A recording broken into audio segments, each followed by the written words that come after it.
Video लेकर के हम हाजिर हुए हैं। बूढ़े सियार ने बताया, पति पत्नी का रिश्ता कितने जन्मों तक रहता है। प्रिय दर्शकों, हम कहानी शुरू करें और आप इस वीडियो में खो जाएं। इससे पहले अगर आप हमारे चैनल पर पहली बार आए हैं तो चैनल को सब्सक्राइब करें, बेल आइकॉन को ऑन करें, अच्छे कमेंट किया करें ताकि हर आने वाले वीडियो का नोटिफिकेशन सबसे पहले आपको मिल सके, आप उसका फायदा उठा सके। चलिए शुरू करते हैं आज की यह प्यारी सी कहानी, यह प्यारा सा वीडियो। प्राचीन समय की बात है। एक जंगल में एक सियार और सियारनी रहा करते थे। सियारनी सियार से कहती है, हे स्वामी, मेरे मन में एक प्रश्न उठ रहा है, क्या आप उसका उत्तर दे सकेंगे? तब सियार कहता है, हे प्रिय, पूछो तुम्हारा वह कौन सा प्रश्न है, मैं अवश्य ही तुम्हें उस प्रश्न का उत्तर देने का प्रयास करूंगा। तब सियारनी कहती है, हे स्वामी, मेरा प्रश्न है, पति पत्नी का रिश्ता कितने जन्मों तक रहता है? तब सियार कहता है, हे प्रिय, इस प्रश्न का उत्तर महादेव की एक कथा में छिपा है। तुम इस कथा को पूरा सुनो, इससे तुम्हें पता चल जाएगा कि पति पत्नी का रिश्ता कितने जन्मों तक रहता है। तब सियारनी कहती है, हे स्वामी, कृपया आप इस कथा को सुनाइए, मैं इस कथा को पूरे मन से सुनूंगी। तब सियार कहता है, हे प्रिय, एक बार की बात है।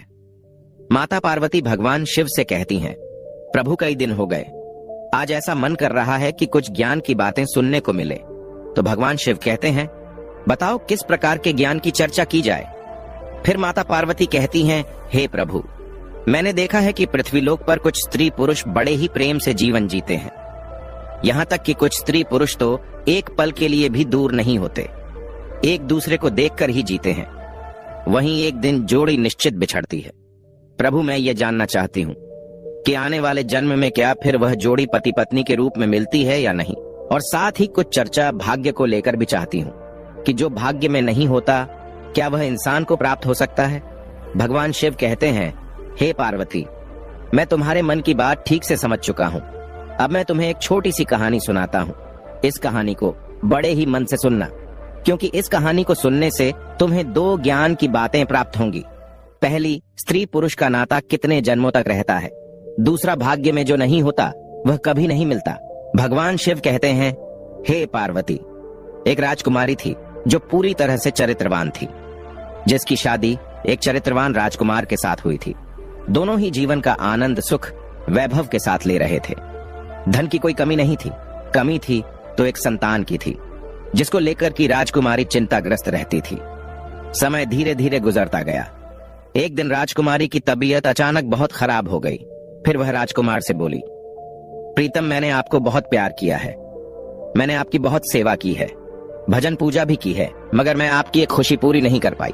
वो है संतान को जन्म देने की खुशी। मुझे आभास हो रहा है कि मेरा जीवन कुछ पलों में ही समाप्त होने वाला है।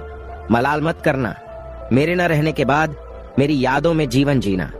मैं आपको वचन देती हूँ, अगले जन्म में फिर आपकी पत्नी बनूंगी, तब मैं आपकी संतान की इच्छा अवश्य पूरी करूंगी। और फिर इतना कहकर के फिर उस राजकुमारी की मृत्यु हो जाती है। सियार कहता है, हे प्रिय, फिर आगे भगवान शिव कहते हैं, समय आने पर एक दिन राजकुमार भी शरीर पूरा कर लेता है। फिर वह राजकुमार एक ऐसे राजा के यहाँ जन्म लेता है जिसकी 1600 रानियां थीं और सब रानियों के बीच में वह अकेला ही पुत्र था। उधर वह राजकुमारी भी एक ऐसे राजा के यहाँ जन्म लेती है, उसकी भी 1600 रानियां थीं और सब रानियों के बीच में केवल एक ही पुत्री थी। सियार कहता है, हे प्रिय, भगवान शिव आगे कहते हैं, जिस राजा के पुत्र था उस राजा के पास में एक बहुत ही अक्लमंद और वफादार तोता था। राजा उससे बहुत सारे मामलों में सलाह लिया करता था और उसकी सलाह वह मानता भी था। बड़ी बड़ी मुश्किल समस्याओं में राजा तोता की सलाह अवश्य लेता था।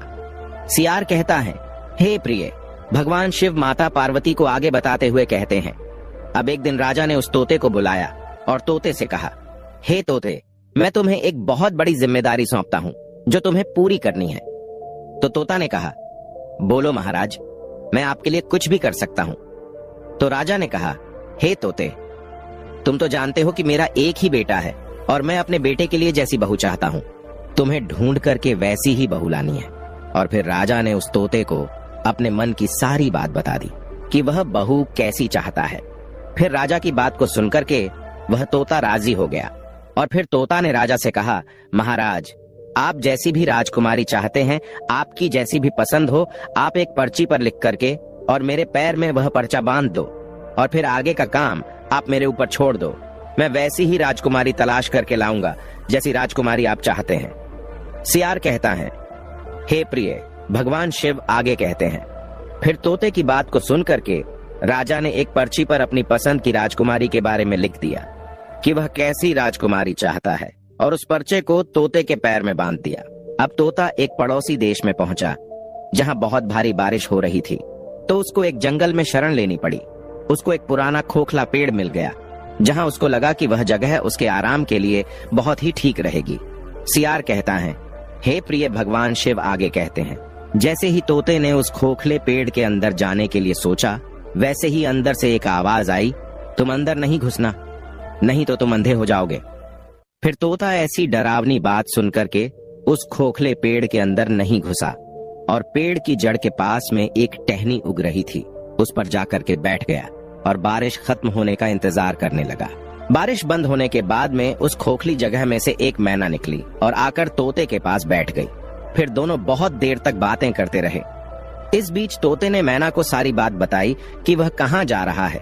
फिर तोते की बात सुनकर के वह मैना कहने लगी, आज की हमारी मुलाकात बहुत ही अच्छी रही। और फिर वह मैना तोते से आगे कहती है कि आप अपने मालिक के प्रति जितने वफादार हैं, मैं भी अपने मालिक के प्रति उतनी ही वफादार हूँ। आप अपने राजा के बेटे के लिए एक ऐसी राजकुमारी की तलाश कर रहे हैं जो उसके अंदर सभी गुण हों, तो मैं भी अपने राजा की बेटी यानी राजकुमारी के लिए ऐसे राजकुमार की तलाश में निकली हूँ जिसके अंदर सारे गुण हों। सियार कहता है, हे प्रिय, भगवान शिव कहानी को आगे बताते हुए कहते हैं, हे पार्वती। फिर वह तोता कहने लगा कि हमारे राजा का कहना है कि हम ऐसे घर की राजकुमारी लेकर आएंगे जिस राजा की 1600 रानियां होनी चाहिए, क्योंकि हमारे राजा की भी 1600 रानियां हैं। तो मैना कहने लगी, अब तो बात बन ही जाएगी, क्योंकि तुम्हारे राजा की भी 1600 रानियां हैं और हमारे राजा की भी 1600 रानियां हैं। तुम्हारे राजा पर केवल एक राजकुमार है और हमारे राजा पर केवल एक राजकुमारी है। तुम्हारे राजा का राजकुमार भी सर्वगुण संपन्न है और हमारे राजा की राजकुमारी भी सर्वगुण संपन्न है। सियार कहता है, हे प्रिय, भगवान शिव आगे कहते हैं। इस प्रकार तोता ने मैना को राजकुमार की सारी पसंद बताई और उधर मैना ने तोता को राजकुमारी की सारी पसंद बताई। फिर तो वह तोता और मैना राजकुमारी के देश में आ गए, क्योंकि तोता मन में सोच रहा था कि मेरे मालिक का सपना पूरा हो जाएगा, उनकी ख्वाहिश पूरी हो जाएगी। वह जैसी राजकुमारी चाह रहे हैं वैसी ही राजकुमारी आज मुझे मिल गई है। सियार कहता है, हे प्रिय, भगवान शिव कहानी आगे बताते हैं। इस प्रकार जब तोता और मैना उड़ते हुए राजकुमारी के महल में पहुंचे, तो महल के एक नौकर ने उनको देख लिया। तो उन्होंने राजा को जाकर बताया कि महाराज, आपने मैना को जिस कार्य के लिए भेजा है उसने आपके साथ में बहुत बड़ा विश्वासघात किया है। वह राजकुमार की तलाश में कहीं पर नहीं गई, वह तो एक तोते के साथ घूम रही है।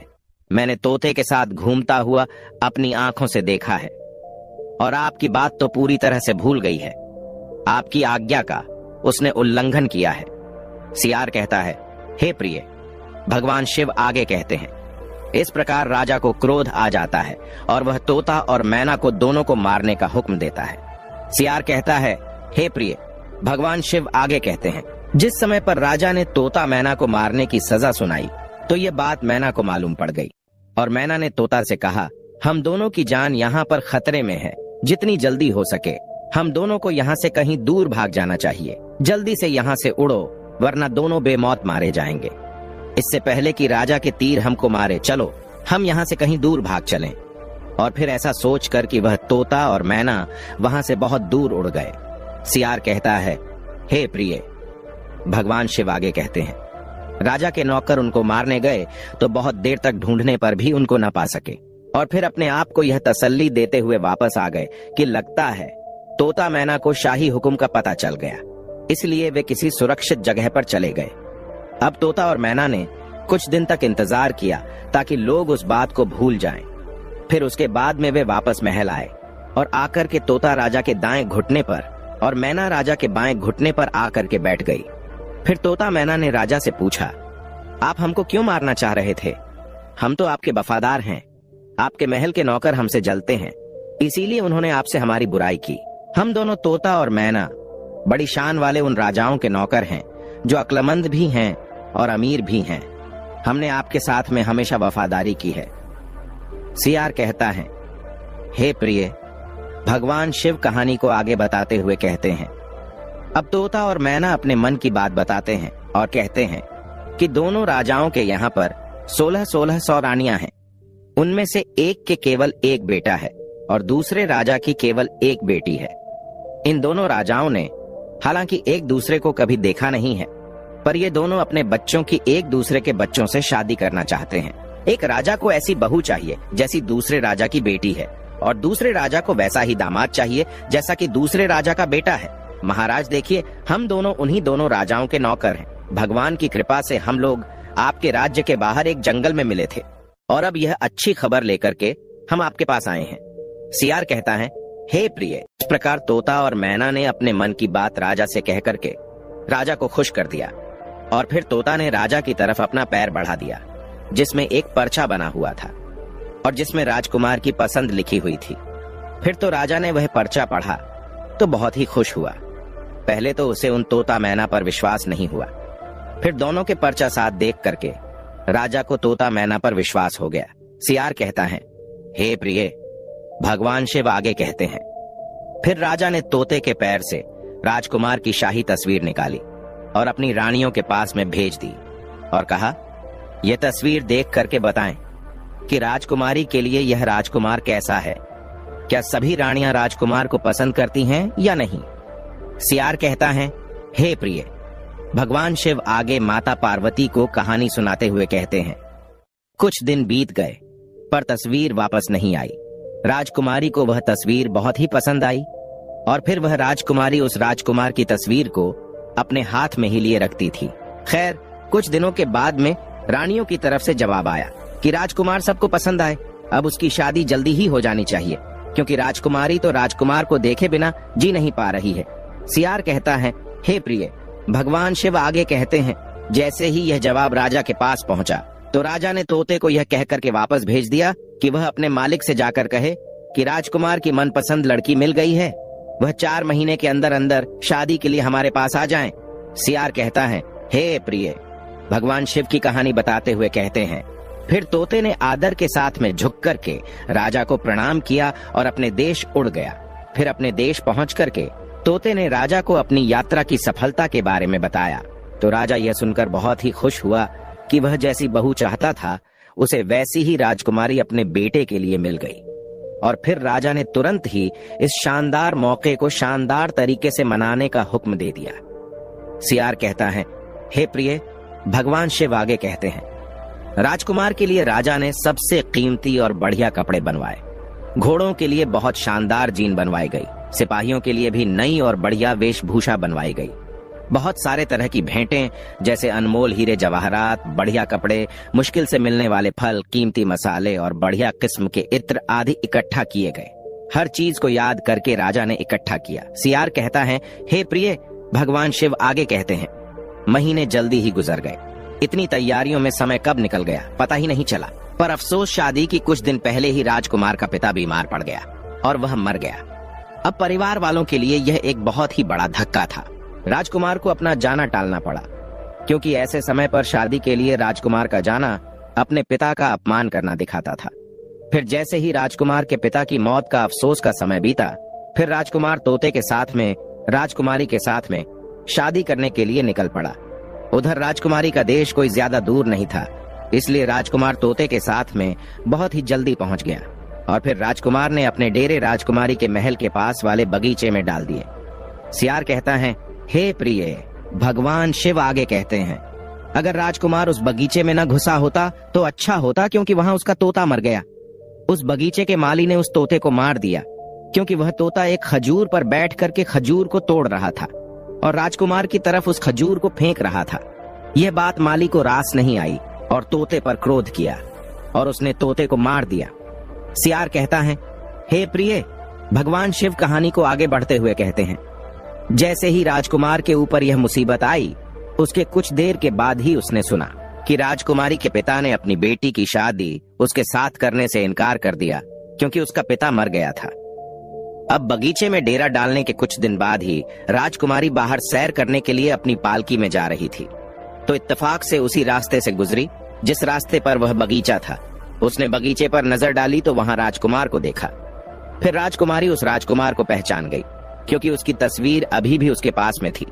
सियार कहता है, हे प्रिय, भगवान शिव आगे कहते हैं। उसने उस समय तो कुछ नहीं कहा और अपनी पालकी ढोने वाले कहारों को वापस महल चलने के लिए कहा, क्योंकि राजकुमारी को अपना प्रेमी मिल गया था।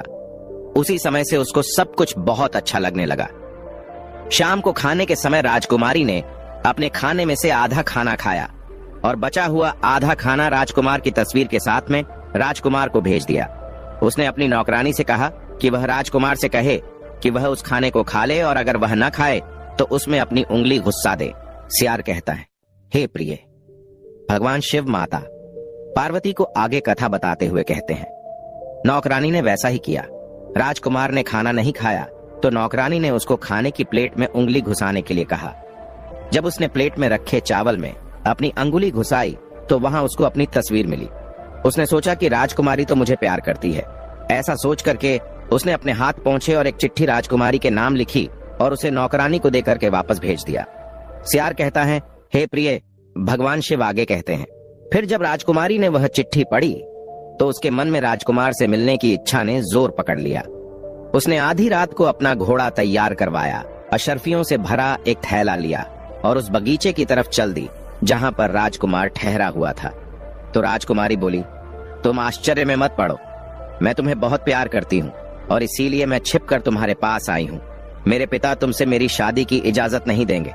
चलो अपना घोड़ा तैयार कर लो और मुझे अपने साथ अपने देश ले चलो, जहां हमारा कोई कुछ नहीं बिगाड़ सकेगा।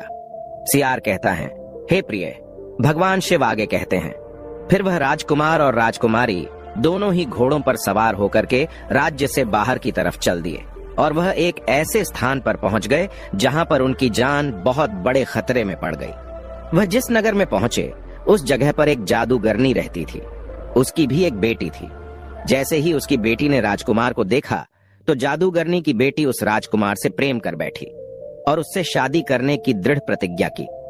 सियार कहता है, हे प्रिय, भगवान शिव आगे कहते हैं। अब वह जादूगरनी मन में सोचने लगी कि शादी राजकुमार के साथ कैसे होगी। फिर उसने एक तरकीब सोची। फिर वह जादूगरनी की लड़की अपने मन में विचार करने लगी, आखिरकार मेरी शादी इस राजकुमार के साथ कैसे होगी।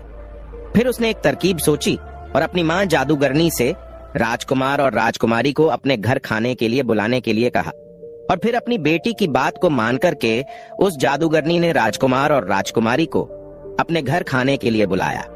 सियार कहता है, हे प्रिय, भगवान शिव आगे कहते हैं। फिर जब राजकुमार और राजकुमारी उस जादूगरनी के घर पर खाना खाने के लिए गए तो राजकुमार को एक कमरे में बुला करके उस जादूगरनी ने उसके गले में एक रस्सी का फंदा डाला। फंदा डालते ही वह राजकुमार जो था एक भैंसे के रूप में बदल गया और फिर पीछे वाले दरवाजे से जादूगरनी ने उस भैंसे को घर से बाहर एक सुरक्षित स्थान पर ले जाकर बांध दिया और उसके साथ में ही अपनी बेटी को भी भेज दिया। अब राजकुमारी खाना खाने के बाद में अपने राजकुमार को ढूंढने लगी, मगर वह भैंसा बन चुका था। वह उसे कैसे मिलता? इधर सारा दिन वह भैंसा जादूगरनी की बेटी के पीछे पीछे घूमता रहता। वो जादूगरनी की बेटी जहां भी जाती तो भैंसा उसके पीछे जाता। सियार कहता है, हे प्रिय, भगवान शिव आगे कहते हैं।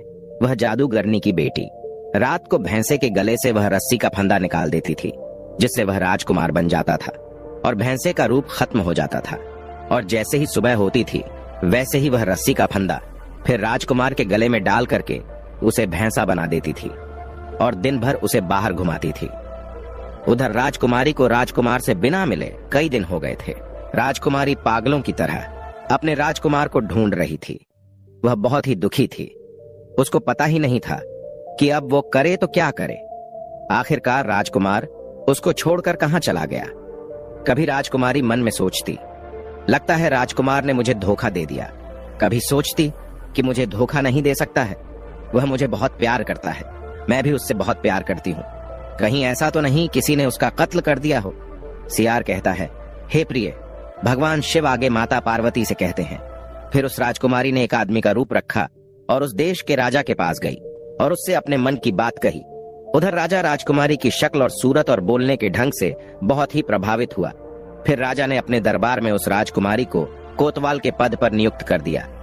सियार कहता है, हे प्रिय, भगवान शिव आगे कहते हैं, जब राजकुमारी कोतवाल बन जाती है, क्योंकि कोतवाल बहुत सारे घरों में उसका आना जाना होता है, इसलिए उसे बहुत सारे घरों के भेद मालूम होते हैं।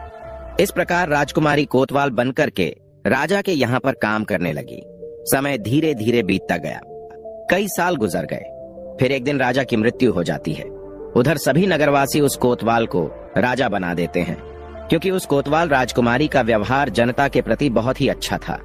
सियार कहता है, हे प्रिय, भगवान शिव आगे कहते हैं, फिर एक दिन उसी नगर से एक व्यक्ति एक भैंसा बेचने के लिए उस राजा रूपी राजकुमारी के पास आया। तो राजा रूपी राजकुमारी ने उस व्यक्ति का भैंसा खरीद लिया। वह भैंसा बहुत ही काम का था। वह किसी भी खोई हुई चीज को सूंघ करके बता देता था। सियार कहता है, हे प्रिय, भगवान शिव कथा आगे सुनाते हैं और कहते हैं, अब एक दिन अचानक वह भैंसा कहीं गुम हो गया। फिर तो राजा ने उस नगर में सूचना भिजवा दी कि इस नगर में जितने भी भैंसे हो सबको यहाँ पर इकट्ठा किया जाए। उधर यह सूचना उस जादूगरनी के पास भी पहुंची। अब सभी नगर के भैंसे राजा के सामने एकत्रित हुए, मगर उस जादूगरनी ने अपना भैंसा, जो कि एक राजकुमार था, उस राजा के दरबार में नहीं भेजा। फिर जब सैनिकों ने राजा रूपी राजकुमारी को जादूगरनी के द्वारा अपना भैंसा न भेजे जाने की बात बताई, तो राजा रूपी राजकुमारी एकदम से भड़क गई और उसने जादूगरनी से उस भैंसे को जबरदस्ती बुलवाया। उधर जैसे ही सैनिकों ने उस भैंसे के गले में पड़ी हुई रस्सी को जोर से खींचा, वैसे ही वह रस्सी उस भैंसे की गर्दन से निकल गई और रस्सी गर्दन से निकलते ही वह भैंसा जो था एक राजकुमार के रूप में परिवर्तित हो गया। फिर तो उस राजकुमारी रूपी राजा का सपना साकार हो गया और वह एकदम से उस राजकुमार के गले लग गई और उस जादूगरनी बुढ़िया को उस राजा रूपी राजकुमारी ने पकड़वा करके बंधवा दिया। फिर राजा रूपी राजकुमारी ने सभी नगरवासियों से कहा कि मुझे अपने राजकुमार से मिलने के लिए एक आदमी का रूप रखना पड़ा था। मैं एक औरत हूँ, इसलिए आज से आप सभी हमारे राजकुमार को अपना राजा और हमें अपनी रानी समझो। सियार कहता है, हे प्रिय, भगवान शिव आगे कहते हैं। इस प्रकार सभी नगरवासियों में खुशी की लहर दौड़ पड़ी और उन्होंने उस राजकुमारी को रानी और उस राजकुमार को अपना राजा स्वीकार किया।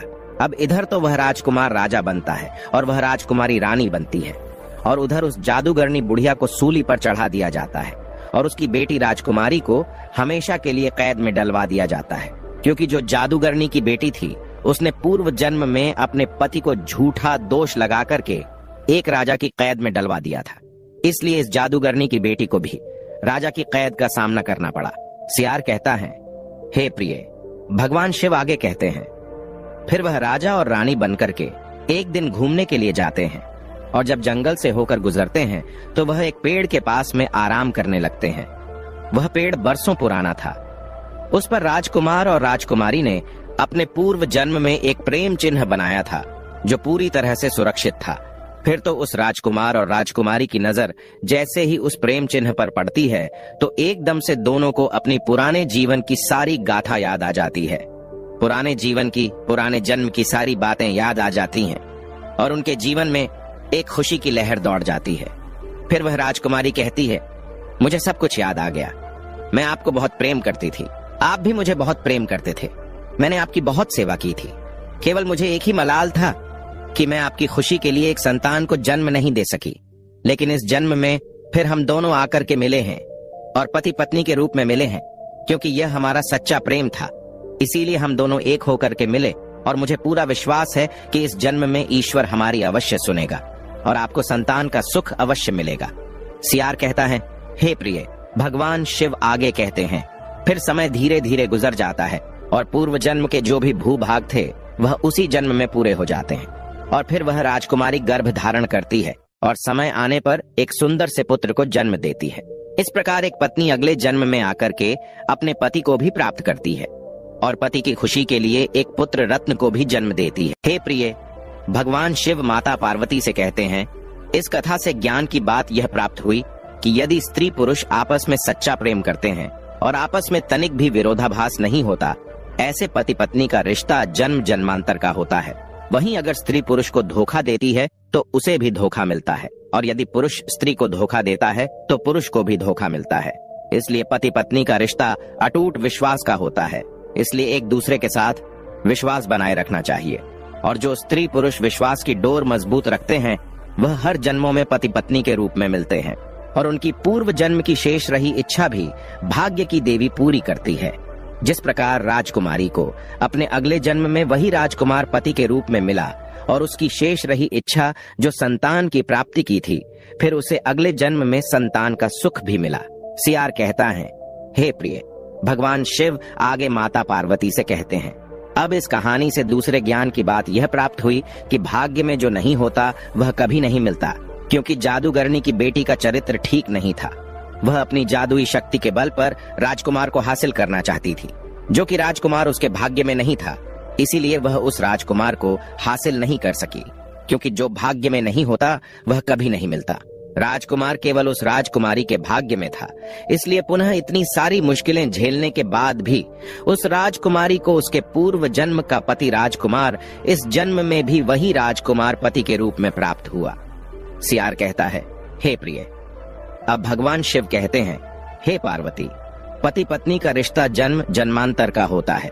इसलिए इस रिश्ते में हर पति पत्नी को विश्वास बनाए रखना चाहिए और पूरी तरह से एक दूसरे के प्रति चरित्रवान रहना चाहिए।